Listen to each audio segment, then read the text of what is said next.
Ma sœur avait échangé l'étiquette de mon médicament contre les allergies avec celle de somnifères, pour que je manque la réunion sur l'héritage.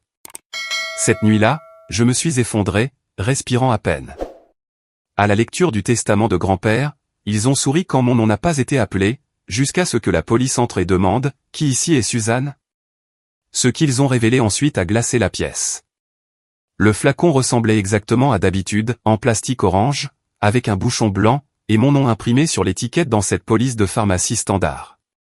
Je prends le même médicament contre les allergies depuis 3 ans, depuis mon déménagement à Portland, où le pollen, chaque printemps, transforme mes sinus en véritable zone de guerre. 2 comprimés le matin, 1 le soir si la situation s'aggrave. Une routine simple, un réflexe. J'aurais dû remarquer que quelque chose n'allait pas, quand les pilules ont semblé légèrement différentes, plus rondes, peut-être d'une teinte plus pâle. Mais j'étais pressé ce matin-là, déjà en retard pour une réunion avec un client au sein de l'agence de marketing où je travaillais comme directrice de création senior. Mon appartement était un désastre, rempli d'échantillons de tissus et de planches d'inspiration pour une campagne à venir.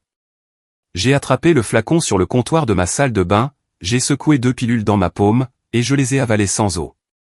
En moins de 20 minutes, mes paupières sont devenues lourdes, comme si quelqu'un y avait attaché des poids. Le volant de ma Honda semblait se brouiller et se multiplier. Je me suis garé sur le parking d'un café, pensant que la caféine pourrait m'aider, mais mes mains tremblaient trop pour tenir correctement la tasse.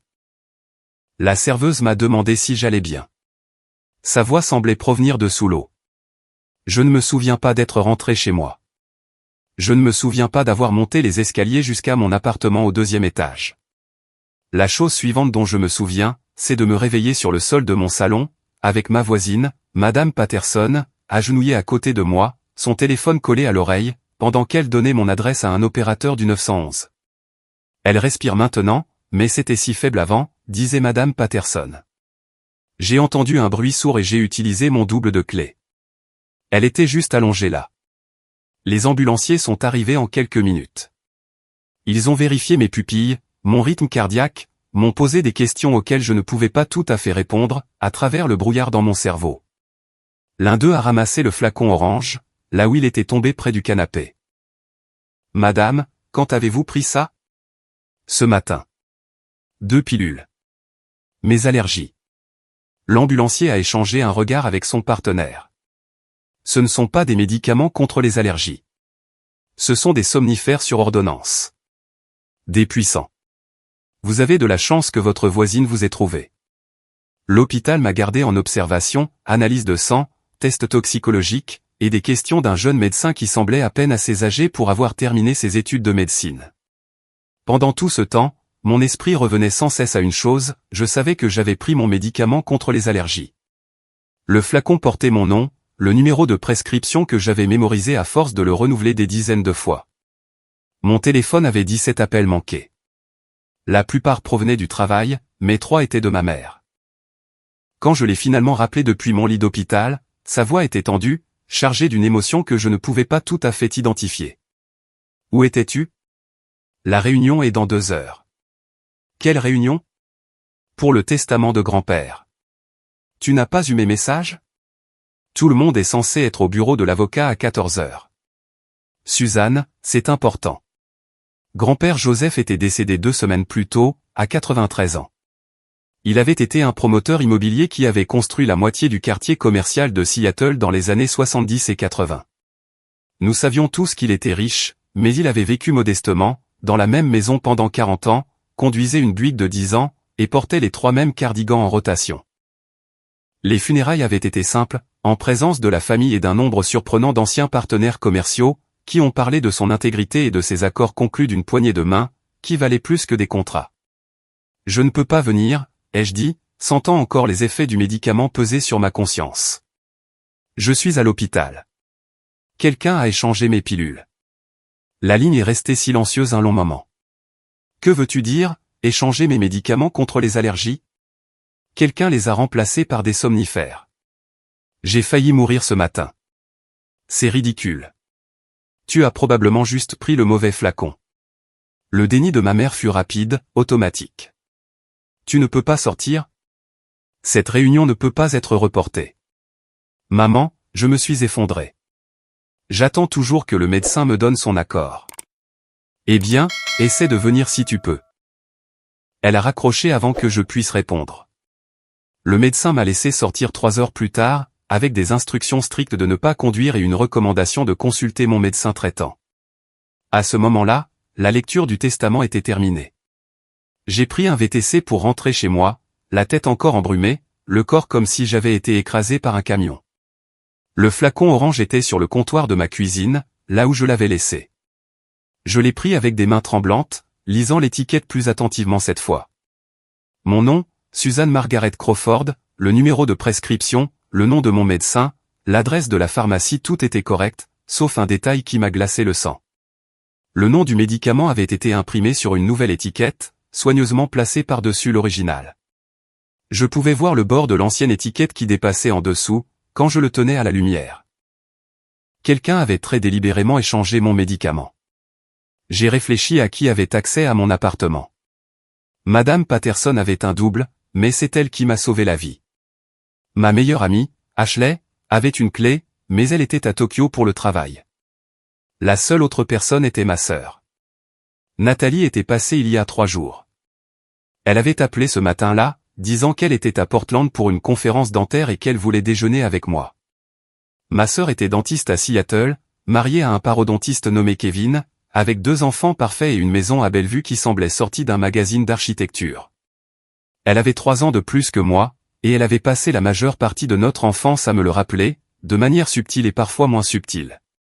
Le déjeuner avait été assez agréable. Nous avions parlé de ses enfants, Brandon se débrouillait bien en ligue mineure, Harper venait d'être admise au programme pour surdoués. Elle m'avait posé des questions sur mon travail, semblant sincèrement intéressée par la campagne que je développais pour une marque de mode durable. Elle avait eu besoin d'utiliser les toilettes avant de partir, y passant peut-être 5 minutes assez longtemps pour fouiller mon armoire à pharmacie. Mais pourquoi Nathalie voudrait-elle me faire du mal? Nous n'étions pas particulièrement proches, mais nous n'étions pas non plus ennemis. Notre relation existait dans ce terrain d'entente fade de la fratrie adulte, où l'on s'échange des cartes d'anniversaire, où l'on se présente aux événements familiaux, et où l'on maintient la fiction polie que nous apprécions la compagnie de l'autre. Puis je me suis souvenu de quelque chose. Il y a 2 mois, lors d'un dîner dominical chez nos parents, grand-père Joseph m'avait prise à part dans le bureau. Il était plus fragile alors, ses mains tremblant légèrement alors qu'il se versait un bourbon. « Je veux que tu saches quelque chose », avait-il dit. « J'ai toujours été fier de toi, de la façon dont tu as tracé ton propre chemin, sans demander d'aide, en construisant quelque chose par toi-même. » Il a fait une pause, faisant tournoyer le liquide ambré dans son verre. « Ta sœur pense que le succès, c'est de bien se marier et de maintenir les apparences. Mais toi, tu comprends ce que signifie travailler pour quelque chose. » À l'époque, j'avais pensé qu'il était juste nostalgique. Les vieillards deviennent sentimentaux. Mais maintenant, ces mots prenaient un tout autre poids. J'ai appelé la pharmacie et j'ai confirmé ma pire suspicion. Quelqu'un avait commandé un duplicata de flacons d'ordonnance avec mes informations, mais avait demandé des somnifères au lieu d'antihistaminiques. La demande avait été faite il y a 3 jours, et le colis avait été récupéré par quelqu'un se faisant passer pour moi. La pharmacie avait des images de sécurité, et ils étaient prêts à les partager avec la police. J'ai déposé une plainte le lendemain matin. La détective Sarah Michael, une femme d'une 40aine d'années, avait des yeux perçants qui semblaient cataloguer chaque détail de mon appartement. J'ai expliqué ce qui s'était passé. Elle a pris le flacon, a pris des notes, et a promis d'enquêter. Si quelqu'un a délibérément échangé vos médicaments, surtout le jour même de la lecture du testament, ce n'est pas juste une blague, a-t-elle dit. C'est une tentative de nuire avec un mobile clair. J'ai essayé d'appeler ma mère pour savoir ce qui s'était passé à la lecture. Elle n'a pas répondu. Mon père non plus. Le téléphone de Nathalie est allé directement sur la messagerie vocale. C'était comme si toute la famille avait collectivement décidé de m'ignorer. Finalement, mon oncle Richard a rappelé. C'était le frère cadet de mon père, un comptable qui avait toujours été gentil avec moi, de cette manière distante des oncles. La succession de ton grand-père est considérable, a-t-il dit prudemment. Les principaux actifs sont répartis entre les membres de la famille, selon ses volontés, et tu n'es pas mentionné dans le testament, Suzanne. Je suis désolé. Les mots m'ont frappé comme un coup physique. Que veux-tu dire, je ne suis pas mentionné? Joseph a été très précis. Tes parents ont reçu la maison à Seattle. Nathalie a reçu un héritage en espèces important et son portefeuille d'actions. Il y a des legs plus modestes à divers membres de la famille et à des œuvres de charité. Ton nom n'apparaît nulle part dans le document. Ça n'a aucun sens.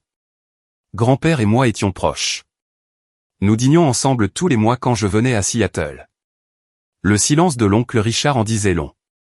Finalement, il y avait une lettre. Joseph a laissé une lettre expliquant ses décisions. Selon la lettre, tu lui aurais dit que tu ne voulais rien de lui, que tu voulais tracer ton propre chemin sans l'argent de la famille. Il a dit qu'il respectait tes souhaits. Un frisson glacial m'a parcouru. Je n'ai jamais dit ça. La lettre était très détaillée. Elle mentionnait une conversation spécifique que vous aviez eue, sur l'indépendance et le fait de ne pas vouloir dépendre d'un héritage. Elle était datée d'il y a 2 mois. La même nuit où grand-père m'avait prise à part dans le bureau. La même nuit où je lui avais parlé de ma fierté de construire ma carrière par moi-même, du fait que je n'avais pas besoin d'aide. Mais je n'avais jamais dit que je ne voulais rien de lui. Cette conversation avait été déformée, recontextualisée, transformée en quelque chose qu'elle n'était pas. Nathalie était là ce soir-là, ai-je dit lentement. Elle est arrivée en retard au dîner. Elle aurait pu surprendre une partie de notre conversation. Suzanne, je ne pense pas. Elle a réécrit l'histoire, oncle Richard. Elle a pris mes mots et les a transformés en un rejet, pour que grand-père me déshérite. Et ensuite, elle a essayé de s'assurer que je ne puisse même pas assister à la lecture pour me défendre. J'ai engagé un avocat le lendemain. Thomas Morrison m'a été recommandé par un collègue de travail, un avocat tenace spécialisé dans les litiges successoraux. Il a écouté mon histoire avec un intérêt croissant, prenant des notes sur un bloc-notes jaune. Le timing est suspect, a-t-il convenu. Si nous pouvons prouver que votre sœur avait à la fois le mobile et l'opportunité, et qu'elle vous a délibérément mis hors d'état de nuire pour empêcher votre présence à la lecture du testament, nous avons des motifs pour contester le document. Pouvons-nous le prouver? Les images de la pharmacie aideront. Si elles montrent votre sœur récupérant cette fausse ordonnance, c'est une preuve de préméditation. Le flacon lui-même peut être analysé pour les empreintes digitales, et nous devrons examiner la lettre originale que votre grand-père est censé avoir écrite. L'écriture des gens peut être analysée, leur style d'élocution habituel étudié. Si cette lettre ne ressemble en rien à la façon dont votre grand-père s'exprimait habituellement, elle pourrait être fabriquée ou obtenue sous la contrainte. Les images de la pharmacie étaient accablantes. La femme qui avait récupéré les somnifères sous mon nom était clairement Nathalie. Elle portait des lunettes de soleil et un chapeau bas, mais le pharmacien l'a identifiée à partir d'autres photos. Mieux encore, elle a payé avec une carte de crédit la carte de Kevin, ce qui a créé une trace écrite. La détective Michael a intensifié son enquête. Les empreintes digitales sur le ruban adhésif de l'étiquette correspondaient à celles de Nathalie, qui figurait dans le système pour sa licence de dentiste. Le dossier se constituait. La première réaction de ma sœur fut de m'appeler. Sa voix dégoulinait d'une fausse inquiétude. « Suzanne. Maman m'a dit que tu étais à l'hôpital. Ça va? Qu'est-ce qui s'est passé? Tu sais exactement ce qui s'est passé. Je ne comprends pas, as-tu eu une réaction allergique à quelque chose? Arrête la comédie, Nathalie. Je sais que tu as échangé mes pilules. La police a des images de toi récupérant une fausse ordonnance à mon nom. Tes empreintes digitales sont sur l'étiquette. Le silence s'est étiré si longtemps que j'ai cru qu'elle avait raccroché. Puis, tu ne peux rien prouver. Je l'ai déjà fait. La question maintenant est de savoir pourquoi me déshériter valait des accusations de tentative d'homicide involontaire. Tentative d'homicide involontaire? Elle a ri, mais cela sonnait faux. Tu dramatises. Je n'ai pas essayé de te tuer. J'avais juste besoin que tu manques la réunion. Je me suis effondré. J'ai arrêté de respirer correctement. Si ma voisine ne m'avait pas trouvé, j'aurais pu mourir. Mais ce n'est pas le cas. Sa voix était devenue froide, toute prétention abandonnée. Et franchement, Suzanne, tu n'as pas besoin de l'argent de grand-père. Tu parles toujours de ta carrière, de ton indépendance, de la façon dont tu t'es construite. J'ai 2 enfants à envoyer à l'université. Le cabinet de Kevin a des frais généraux que tu ne pourrais pas imaginer. Nous avons vraiment besoin de cet héritage. Alors, tu as falsifié une lettre pour faire croire que je l'avais refusée. Une autre longue pause. Grand-père était vieux, confus. Il ne se souvenait pas clairement des conversations. Je l'ai juste aidé à comprendre ce que tu voulais vraiment dire quand tu parlais de ne pas avoir besoin d'aide. Tu as manipulé un mourant. J'ai clarifié sa compréhension. Il y a une différence. Elle a expiré brusquement. Écoute, si tu laisses tomber, je te donnerai de l'argent. Pas la moitié, évidemment, mais assez pour que tu n'aies pas à en faire toute une histoire. Pensive, veux-tu vraiment déchirer la famille pour ça? Je lui ai raccroché au nez. Thomas Morrison a déposé une contestation formelle du testament dans la semaine. Il a également fourni toutes les preuves à la détective Michael, qui a intensifié l'enquête criminelle.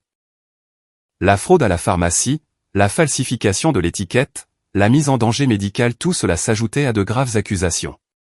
Mes parents ont finalement appelé. La voix de ma mère était pleine de colère. Comment oses-tu accuser ta sœur de telles choses? C'est la famille, Suzanne. La famille ne se poursuit pas en justice. La famille n'essaie pas non plus de se droguer. C'était un malentendu, une erreur. Nathalie a tout expliqué. Vraiment? Quelle est son explication pour avoir récupéré des somnifères sur ordonnance à mon nom, 3 jours avant la lecture du testament de grand-père? Ma mère a bafouillé sa réponse. Elle essayait d'aider. Tu as été stressée, a-t-elle pensé? Elle a pensé qu'elle pouvait me déshériter et garder tout l'argent pour elle. Et tu la défends parce que tu l'as toujours défendue. Ton enfant prodige ne peut rien faire de mal. Ce n'est pas juste, Suzanne. Ah non? Combien de fois a-t-elle triché aux examens au lycée et tu as fermé les yeux? Combien de fois a-t-elle menti sur où elle allait, ce qu'elle faisait, et tu l'as cru plutôt que moi? C'est juste le même schéma, à plus grande échelle. Mon père a pris le téléphone. Sa voix était lourde, fatiguée. Que veux-tu, Suzanne? Quel résultat te rendra heureuse ici? Je veux ce que grand-père avait vraiment l'intention de me donner. Je veux que Nathalie soit tenue responsable de ce qu'elle a fait. Et je veux que vous arrêtiez tous de prétendre que c'est une petite querelle de famille, au lieu d'un crime. La procédure judiciaire a avancé lentement. Des dépositions ont été prises. Des experts en graphologie ont examiné la lettre que grand-père était censé avoir écrite. Leur conclusion était que, bien que la signature semblât authentique, le corps de la lettre montrait des signes de dictée plutôt que de composition naturelle. La formulation était maladroite, ne correspondant pas au style direct habituel de grand-père. Lorsqu'on la comparait à d'autres lettres qu'il avait écrites, les divergences étaient évidentes. Plus accablant encore, le témoignage de la secrétaire de longue date de grand-père, Martha, qui avait travaillé pour lui pendant 30 ans. Elle a témoigné que 2 mois avant sa mort, Nathalie avait organisé une réunion privée avec lui, insistant pour que Martha les laisse seuls. Après cette réunion, grand-père avait semblé confus et contrarié. Il avait posé des questions à Martha sur les documents de planification successorale, si les lettres d'intention devaient être déposées avec un testament formel. Martha n'y avait pas beaucoup réfléchi à l'époque, les clients âgés s'inquiétaient souvent de la paperasse, mais avec le recul, le moment correspondait parfaitement à la date à laquelle la lettre aurait été créée. L'affaire pénale a progressé plus rapidement que l'affaire civile. La procureure était une femme vive d'esprit, nommée Angela Torres, qui a pris l'affaire très au sérieux. Les cas de falsification de médicaments sont souvent difficiles à prouver, m'a-t-elle dit lors d'une de nos réunions. Mais le vôtre a un mobile clair, des preuves documentées, et l'aveu enregistré de votre sœur lors de cet appel téléphonique. Elle a avoué. Vous avez dit qu'elle vous a dit qu'elle avait juste besoin que vous manquiez la réunion. C'est un aveu d'acte intentionnel. Combiné à tout le reste, nous avons un dossier solide. La date du procès a été fixée à 8 mois après l'incident. Entre-temps, ma famille s'est complètement fracturée.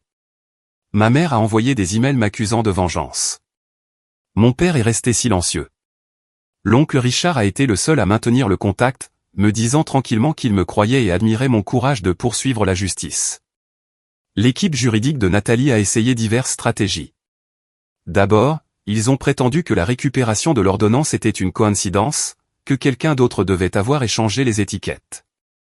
Cela s'est effondré lorsque les preuves d'empreintes digitales ont été présentées. Ensuite, ils ont soutenu que Nathalie avait simplement commis une erreur, attrapant accidentellement le mauvais médicament en essayant de renouveler l'une de ses propres ordonnances. Cette histoire s'est écroulée lorsque les enquêteurs n'ont trouvé aucune ordonnance légitime de somnifères à son nom. Enfin, ils se sont rabattus sur une capacité diminuée due au stress. L'avocat de Nathalie a brossé le portrait d'une mère dévouée, submergé par les pressions financières, qui avaient pris une terrible décision dans un moment de désespoir. Ils ont souligné que j'avais survécu, qu'aucun dommage permanent n'avait été causé, que c'était une affaire de famille montée en épingle. Le jury n'a pas marché. Le procès a duré 3 semaines. J'ai témoigné sur la découverte de l'échange de mes pilules, sur la visite de ma sœur à mon appartement, sur l'appel téléphonique où elle avait essentiellement avoué. Le pharmacien a témoigné sur la récupération suspecte de l'ordonnance. Des experts médicaux ont expliqué à quel point la dose de somnifères avait été dangereuse, à quel point j'étais passé près de l'insuffisance respiratoire. Ce à quoi je ne m'attendais pas, c'est le nombre d'autres détails qui allaient émerger pendant le procès. L'accusation a appelé des témoins dont j'ignorais même l'existence. L'une d'elles était une ancienne femme de ménage, qui avait travaillé pour Nathalie et Kevin pendant 2 ans avant d'être brusquement licenciée. Maria Gonzalez était une femme discrète d'une 50aine d'années, qui parlait avec une précision soignée. Madame Patterson me demandait parfois de faire des choses inhabituelles, a témoigné Maria. Environ 4 mois avant mon licenciement, elle m'a demandé de passer en revue tous les albums de photos de famille et de retirer les photos où sa sœur apparaissait lors d'événements familiaux. Elle a dit qu'elle réorganisait, créait de nouveaux albums, mais j'ai retrouvé ces photos plus tard à la poubelle. Le procureur a brandi des sacs de preuves contenant certaines de ces photographies récupérées, des photos de moi et de grand-père à ma remise de diplôme, à son 80e anniversaire, à divers dîners de fête, toutes jetées. A-t-elle jamais mentionné pourquoi elle retirait ces photos spécifiques, a demandé le procureur. Elle a dit quelque chose sur le fait de s'assurer que le récit familial était clair. Ce sont ses mots exacts. Je n'ai pas compris ce qu'elle voulait dire. Un autre témoin était Daniel Foster, l'un des anciens partenaires commerciaux de grand-père. Il était aux funérailles et s'était approché de moi brièvement pour me présenter ses condoléances. Maintenant, il était assis à la barre des témoins, mal à l'aise dans son costume. Joseph m'a appelé environ 6 semaines avant de mourir, a dit Daniel. Il était inquiet. Il a dit que l'une de ses petites filles lui avait posé des questions très pointues sur la manière de contester une succession, ce qui rend un testament juridiquement contraignant, si les volontés verbales avaient le même poids que les volontés écrites. Il a trouvé cela étrange, car cette petite fille ne s'était jamais intéressée aux questions juridiques auparavant. A-t-il dit de quelle petite fille il s'agissait? Il a dit que c'était Nathalie. Il a spécifiquement mentionné être confus, car elle avait déjà une carrière réussie et un mari riche. Il se demandait pourquoi elle était si concentrée sur le droit des successions.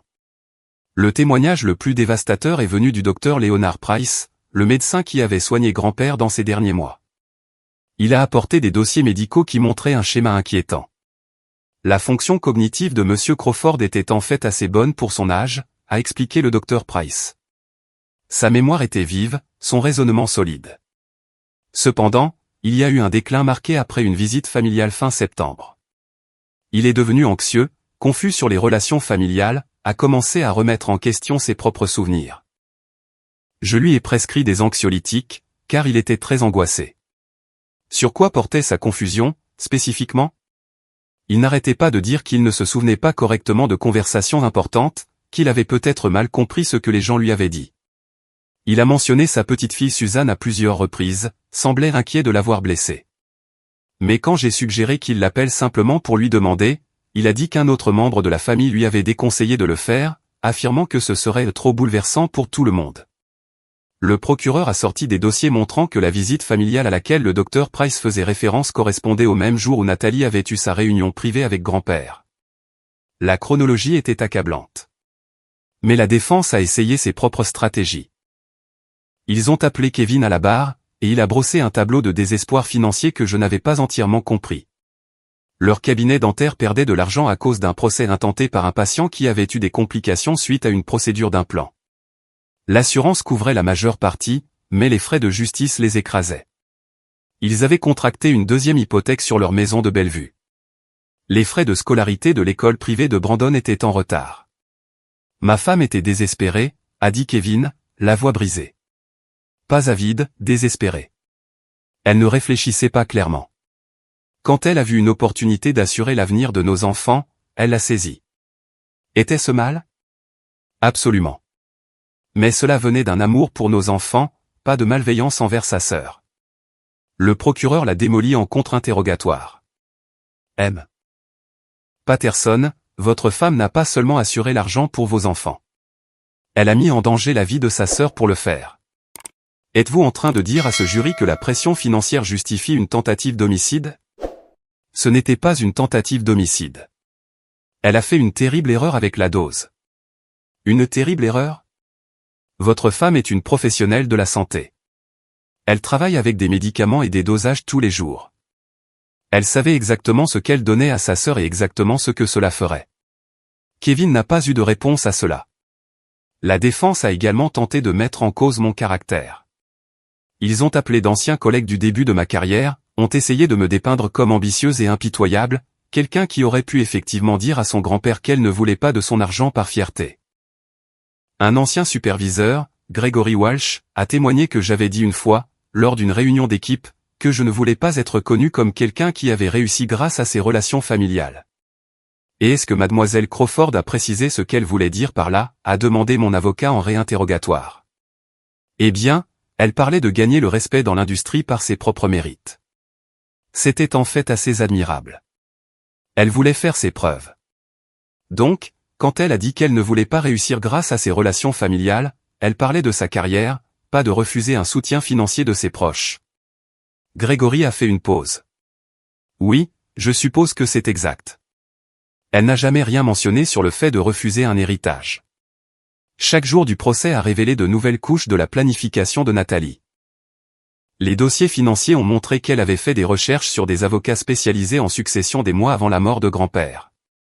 L'historique de son ordinateur, saisi lors de l'enquête, a montré des recherches sur comment contester un testament, prouver l'influence indubée, de manière glaçante, symptômes de surdose médicamenteuse. Le comptable judiciaire de l'accusation a témoigné avoir trouvé un projet de document sur l'ordinateur portable de Nathalie, intitulé « Plan de distribution de la succession ». Il décrivait exactement comment elle avait l'intention de dépenser l'argent de grand-père, rembourser l'hypothèque, régler le procès, les fonds universitaires pour les enfants, une nouvelle voiture.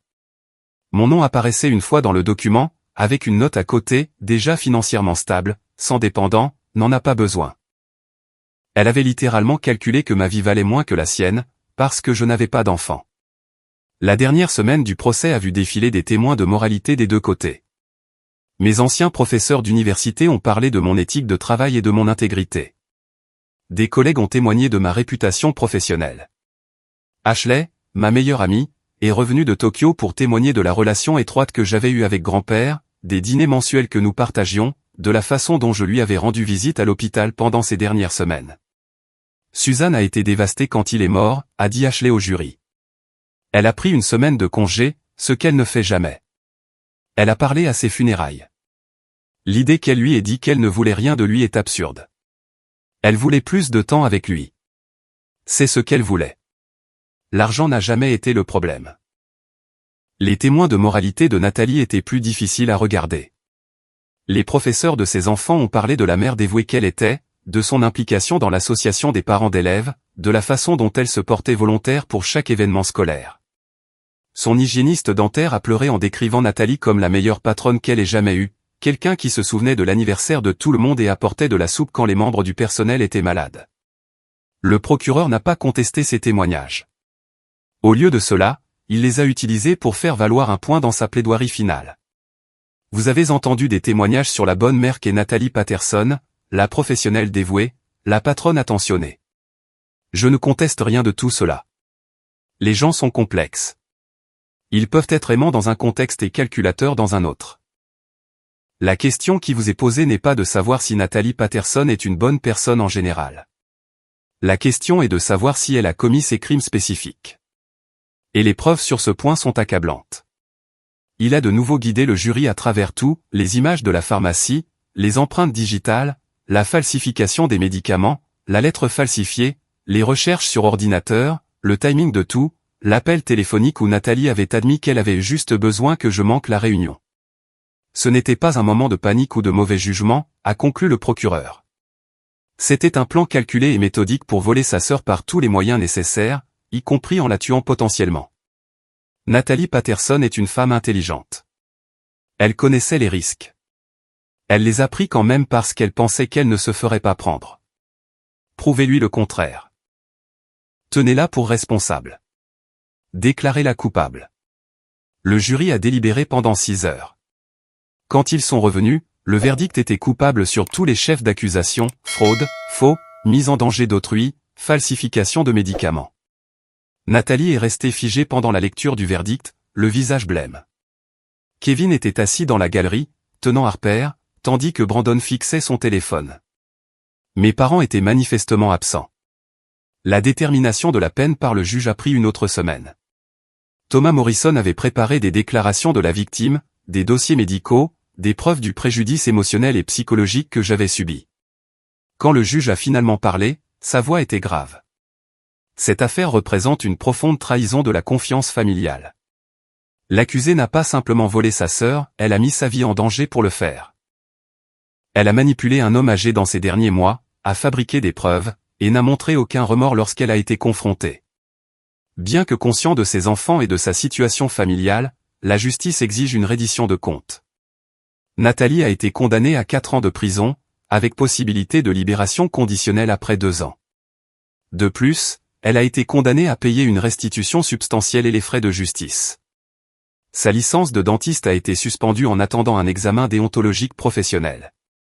L'affaire civile s'est résolue peu après la condamnation pénale.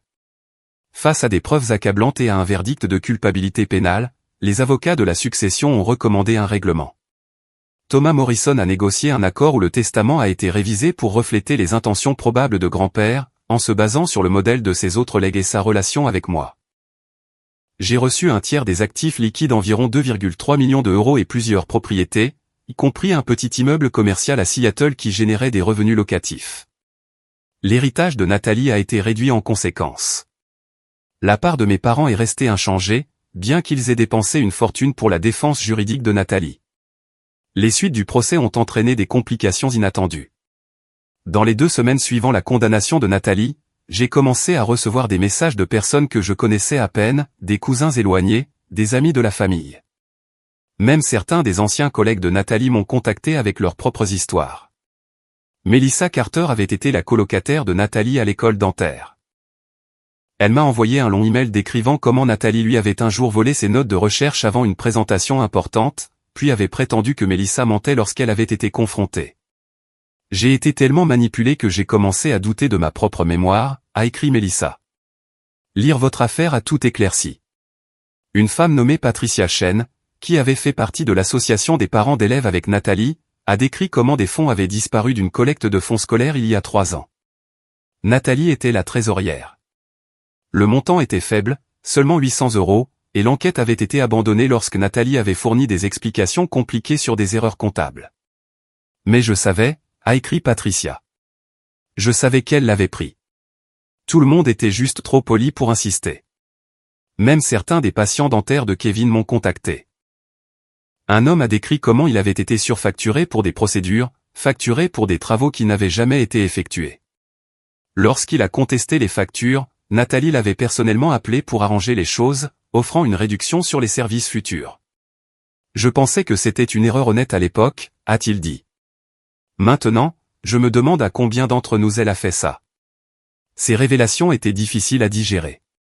Une partie de moi se sentait justifiée, je n'étais pas folle de poursuivre la justice, mais une autre partie se sentait presque malade. Combien de personnes Nathalie avait-elle blessées au fil des ans? Combien de petites trahisons et de tromperies calculées s'en était-elle tirée avant d'aller finalement trop loin? J'ai rencontré certaines de ces personnes, j'ai entendu leurs histoires en personne. Un schéma s'est dessiné, Nathalie ciblait les personnes qui ne se défendraient pas, qui valorisaient la paix plutôt que la confrontation, qui accepteraient ses explications plutôt que de créer un drame. Elle avait construit sa vie sur un risque calculé, sur le fait de savoir exactement jusqu'où elle pouvait pousser avant que quelqu'un ne riposte vraiment. Avec moi, elle avait mal calculé. Elle avait supposé que je serais comme les autres, blessée, confuse, mais finalement prête à laisser tomber plutôt que de déchirer la famille. Elle avait supposé que le sang serait plus épais que la justice. Thomas Morrison a aidé plusieurs de ces personnes à explorer leurs propres options juridiques. L'Ordre des dentistes a ouvert une enquête sur le cabinet de Nathalie, sur la base des plaintes de facturation. L'incident de l'association des parents d'élèves était trop ancien pour être poursuivi, mais le district scolaire a mis à jour ses politiques de surveillance financière en conséquence. Pendant ce temps, ma relation avec les membres de ma famille élargie est devenue un terrain compliqué. Certains ont immédiatement pris mon parti. D'autres sont restés neutres, mal à l'aise avec le drame familial, mais ne voulant pas prendre explicitement parti. Quelques-uns m'ont ouvertement condamné pour avoir porté plainte. Ma cousine Jennifer, qui avait à peu près l'âge de Nathalie et l'avait toujours admirée, m'a envoyé une lettre cinglante. « Tu as détruit sa vie pour de l'argent », a écrit Jennifer. Elle a fait une erreur et tu n'as pas pu laisser passer. Ses enfants grandissent avec leur mère en prison parce que tu avais besoin de vengeance. J'ai répondu, bien que je ne sois pas sûr qu'elle le lirait. Elle a essayé de me tuer. Ce n'est pas une erreur. Et je ne l'ai pas mise en prison. Ce sont ses choix qui l'ont fait. J'ai simplement refusé de laisser ses choix impunis. Il y a une différence. Jennifer n'a jamais répondu. L'argent lui-même a créé ses propres défis. Je n'avais jamais eu de richesse auparavant, je n'avais jamais eu à penser aux stratégies d'investissement, aux implications fiscales ou à la planification successorale. J'ai engagé une conseillère financière, une femme pragmatique nommée Barbara Klein, qui m'a été chaudement recommandée. Première chose, a dit Barbara lors de notre première réunion, nous établissons vos valeurs et vos priorités. L'argent est un outil. Que voulez-vous construire avec ? Cette question a occupé mes pensées pendant des semaines. Que voulais-je construire ? La sécurité, certainement. La liberté de poursuivre un travail qui a du sens. La capacité d'aider des causes qui me tiennent à cœur. Mais au-delà de ça ? J'ai commencé modestement. Il y avait un centre communautaire dans un quartier à faible revenu de Portland, qui luttait pour maintenir ses programmes parascolaires. J'ai fait un don suffisant pour les maintenir en activité pendant 2 ans, sans condition. Le directeur, un homme nommé James qui dirigeait le centre depuis 15 ans, a presque pleuré quand je lui ai remis le chèque. « Savez-vous combien d'enfants vous venez de sauver ?» a-t-il demandé. Pas métaphoriquement, réellement sauvés. Ces programmes les éloignent de la rue, leur donnent un endroit sur où aller, leur apprennent des compétences qui changent leur trajectoire. Cela me semblait être la bonne utilisation de l'argent de grand-père. Ils construisaient des choses qui comptaient, créaient des opportunités pour les autres. Je voulais honorer cet héritage. J'ai aussi utilisé une partie de l'argent pour aider Madame Patterson. Ma voisine m'avait sauvé la vie. Elle vivait avec un revenu fixe, luttant avec des factures médicales pour ses propres problèmes de santé. J'ai remboursé ses dettes et j'ai créé un fonds pour couvrir ses médicaments. Elle a d'abord essayé de refuser, insistant que c'était trop, mais j'ai été ferme. Vous m'avez sauvé la vie, lui ai-je dit. C'est ma façon de vous remercier, la seule que je puisse trouver. L'immeuble commercial à Seattle nécessitait une gestion plus active que je ne l'avais prévu. Il abritait plusieurs petites entreprises, un café, une librairie, un cabinet comptable et un studio de yoga. J'ai rencontré chaque locataire, j'ai appris à connaître leurs entreprises, j'ai compris leurs défis. La gestion précédente avait été laxiste au point d'être négligente, laissant l'entretien se dégrader et ignorant les préoccupations des locataires. J'ai engagé un gestionnaire immobilier mais je suis resté impliqué dans les décisions importantes. Lorsque le propriétaire de la librairie, un homme âgé nommé Robert, a mentionné qu'il envisageait de fermer parce qu'il ne pouvait pas se permettre les augmentations de loyer, j'ai restructuré son bail pour qu'il soit plus durable. Les librairies indépendantes meurent, a-t-il dit avec reconnaissance. Des gens comme vous sont la seule raison pour laquelle nous survivons. Des gens comme grand-père, ai-je corrigé. J'essaie juste d'être à la hauteur de ce qu'il aurait fait. Ces petits actes de construction et de guérison ont aidé à contrebalancer la destruction causée par le procès de Nathalie. Mais les blessures familiales étaient plus profondes que l'argent ne pouvait réparer. La colère de ma mère ne s'est pas estompée avec le temps. Elle me reprochait l'emprisonnement de Nathalie, la honte d'avoir une fille en prison, les chuchotements à l'église et les regards apitoyés des voisins. Elle m'a envoyé un email 6 mois après la condamnation, qui exposait clairement ses sentiments. « Tu as toujours dû prouver que tu étais meilleure que ta sœur », a-t-elle écrit, plus intelligente, plus indépendante, plus intègre. Eh bien, félicitations. Tu as gagné. Nathalie est en prison, la famille est détruite, et tu peux te sentir moralement supérieure. J'espère que ça en valait la peine. J'ai lu cet email une douzaine de fois, cherchant une quelconque reconnaissance de ce que Nathalie avait réellement fait, une quelconque reconnaissance que j'avais été la victime. Il n'y en avait aucune. Dans le récit de ma mère, j'étais la méchante pour avoir refusé d'accepter tranquillement la tentative de ma sœur sur ma vie. J'ai rédigé plusieurs réponses, chacune plus en colère que la précédente. Finalement, J'ai écrit quelque chose de simple, elle a essayé de me tuer, maman. Si tu ne peux pas le voir, je ne sais pas quoi dire d'autre. Je ne l'ai jamais envoyé. Certains fossés sont trop larges pour être comblés. Le silence de mon père était en quelque sorte pire que la colère de ma mère. Il ne m'a pas défendu, mais il ne m'a pas condamné non plus. Il a simplement disparu de ma vie, présent encore lors des obligations familiales, mais absent de toutes les manières qui comptent. Les quelques fois où nous avons parlé, les conversations étaient guindées et brèves, des bulletins météo entre étrangers. Seul l'oncle Richard a maintenu un lien sincère. Il m'a rendu visite à Portland plusieurs fois, m'a rencontré pour un café, a écouté sans jugement pendant que je digérais tout ce qui s'était passé. Lors d'une visite, environ un an après le procès, il a apporté une boîte d'affaires de grand-père que mes parents jetaient. « Je pensais que tu voudrais peut-être ça », a-t-il dit en posant la boîte sur ma table de cuisine. À l'intérieur se trouvaient des journaux, des photos, des documents commerciaux et des lettres personnelles s'étalant sur des décennies. J'ai passé tout ce week-end à les lire, reconstituant une image plus complète du grand-père que j'avais aimé, mais que je n'avais peut-être pas entièrement connu. Une entrée de journal datant de 20 ans a attiré mon attention. Grand-père avait écrit sur un partenaire commercial qui avait essayé de l'escroquer sur une transaction immobilière, quelqu'un qu'il considérait comme un ami. J'ai appris aujourd'hui que la confiance se gagne par un comportement constant, pas par le sang ou l'histoire, avait-il écrit. Quand quelqu'un vous montre qui il est par ses actions, croyez-le. J'ai donné des deuxièmes chances pendant trop longtemps. Le coup a été presque tout ce que j'ai construit. Plus jamais je ne privilégierai la paix à la vérité, ou le confort à l'intégrité. Ce sont des leçons difficiles, mais nécessaires. En lisant ces mots, j'ai senti une connexion à travers le temps. Grand-père aurait compris mon choix de poursuivre la justice. Il avait lui-même suivi un chemin similaire, appris des leçons similaires à un coût élevé. L'héritage qu'il m'avait laissé n'était pas seulement de l'argent, c'était la sagesse de valoriser la vérité plutôt que la loyauté familiale, lorsque ces deux choses entraient en conflit.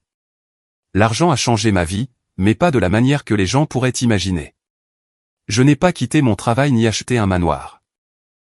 J'ai remboursé mes prêts étudiants, acheté une petite maison à Portland avec un jardin, et fait un don substantiel à des organisations de soutien à la prévention de la maltraitance des personnes âgées.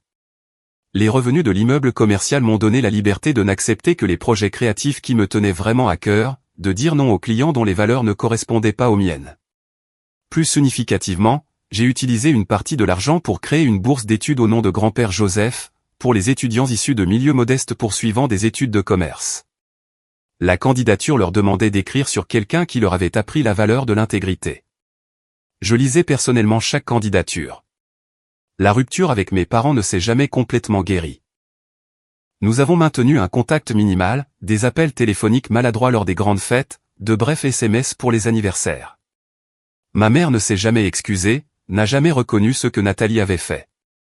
Dans son esprit, c'est moi qui avais déchiré la famille en portant plainte. L'ironie que les actions de Nathalie aient tout déclenché semblait lui échapper. L'oncle Richard et moi nous sommes rapprochés.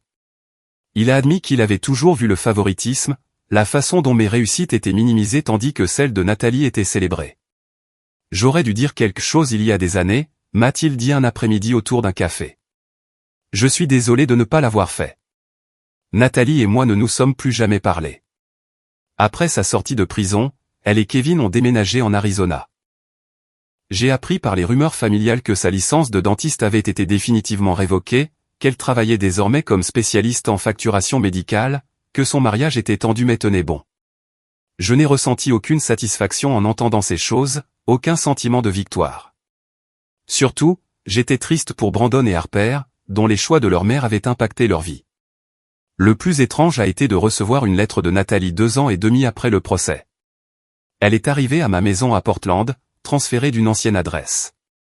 L'enveloppe avait été ouverte et recellée par le service postal de la prison, elle l'avait apparemment écrite pendant ses derniers mois d'incarcération. La lettre était de 3 pages, d'une écriture petite et serrée. Elle ne s'excusait pas. Au lieu de cela, elle essayait d'expliquer. Elle a écrit sur le fait d'avoir grandi en sentant qu'elle devait être parfaite, sur la pression de maintenir les apparences, sur le fait que le cabinet de Kevin ne marchait pas bien et qu'il se noyait sous les dettes. Elle a écrit sur le fait de me voir au dîner de famille, heureuse et libre, non accablée par les attentes qui l'avaient écrasée. L'héritage avait semblé être une solution à tous ses problèmes. Je sais que tu ne me pardonneras pas, concluait la lettre. Je ne te le demande pas. Je voulais juste que tu comprennes que je ne l'ai pas fait par haine. Je l'ai fait par désespoir. Cela ne le rend pas juste, mais peut-être que cela le rend humain. J'ai lu la lettre 3 fois, puis je l'ai rangée dans un tiroir. Elle avait raison. Je ne lui ai pas pardonné, mais je la comprenais mieux, une compréhension qui, j'ai appris, était sa propre forme de conclusion. Des années plus tard, je me suis retrouvé dans le bureau de grand-père Joseph. Après que tout fut réglé, mes parents avaient vendu la maison de Seattle, mais j'avais demandé à prendre quelques objets personnels d'abord. Le bureau semblait plus petit que dans mon souvenir, les fauteuils en cuir usé, les bouteilles de bourbon toujours sur la table d'appoint. J'ai trouvé ce que je cherchais dans le tiroir de son bureau, un journal où il gardait des notes sur ses affaires et ses pensées personnelles. J'ai feuilleté des pages de notes de réunion, d'idées d'investissement et de réflexions philosophiques occasionnelles. Vers la fin, j'ai trouvé une entrée datée de 3 semaines avant sa mort. J'ai eu une conversation troublante avec Nathalie aujourd'hui, avait-il écrit de sa main tremblante. Elle a posé de nombreuses questions sur le testament, semblait anxieuse à propos des dispositions. Elle a essayé de suggérer que Suzanne avait dit des choses sur le fait de ne pas vouloir d'héritage. Je lui ai dit que j'en avais discuté directement avec Suzanne. Elle s'est énervée. Je dois revoir les documents de la succession avec l'avocat. Quelque chose ne va pas, il avait su. Dans ces dernières semaines, confus et fragile, grand-père Joseph avait senti que quelque chose n'allait pas. Il prévoyait de régler ça, de vérifier directement avec moi, mais il est mort avant de pouvoir le faire. Cette dernière entrée semblait être à la fois une justification et une tragédie. J'ai pris le journal avec moi, ainsi qu'une photo de grand-père et moi à ma remise de diplôme. Sur celle-ci, il rayonne de fierté, son bras autour de mes épaules. Je souriais aussi, sincèrement heureuse, inconsciente de la tournure que prendrait l'avenir. Parfois, je pense à ce matin où j'ai pris les pilules, à quel point j'ai failli ne jamais me réveiller. À quel point tout aurait pu être différent si Madame Patterson ne m'avait pas entendu tomber, si les ambulanciers étaient arrivés quelques minutes plus tard, si le plan de Nathalie avait pleinement réussi. Le hasard de la survie, la mince ligne entre la tragédie et le triomphe. Mais surtout, je pense à la leçon que grand-père a essayé de m'enseigner dans cette dernière conversation, que l'intégrité compte plus que la richesse, que construire quelque chose soi-même a une valeur au-delà de l'argent. Il avait raison, mais pas de la manière qu'il avait prévue. Le procès, la bataille juridique, le choix de poursuivre la justice plutôt que d'accepter un règlement discret, tout cela avait mis mon intégrité à l'épreuve de manière que je n'aurais jamais imaginée. J'ai réussi le test. Et bien que le coût ait été l'amour et l'acceptation de ma famille, ce que j'ai gagné était quelque chose de plus précieux, la certitude que je pouvais me faire confiance pour faire ce qui est juste, même quand ça fait mal. L'héritage est maintenant dans des comptes d'investissement, croissant lentement, une réserve pour un avenir que je suis encore en train de définir. L'immeuble commercial génère un revenu stable, que je partage entre mes frais de subsistance et des dons caritatifs. Ma carrière a prospéré, la liberté de l'anxiété financière m'a rendu plus audacieuse dans mes choix créatifs, plus disposée à prendre des risques. Mais le véritable héritage n'était pas l'argent. C'était la connaissance que je suis capable de me défendre, d'exiger des comptes, de refuser que les autres réécrivent mon histoire. Nathalie avait essayé de m'effacer du testament de grand-père, de sa mémoire, du récit familial. Au lieu de cela, elle m'a aidé à découvrir exactement qui je suis. Et je suis quelqu'un qui n'abandonne pas. Quelqu'un qui se bat pour ce qui est juste, même quand cela coûte tout. Quelqu'un dont grand-père Joseph aurait été fier. C'est ça, l'héritage qui compte. C'est celui que personne ne pourra jamais m'enlever.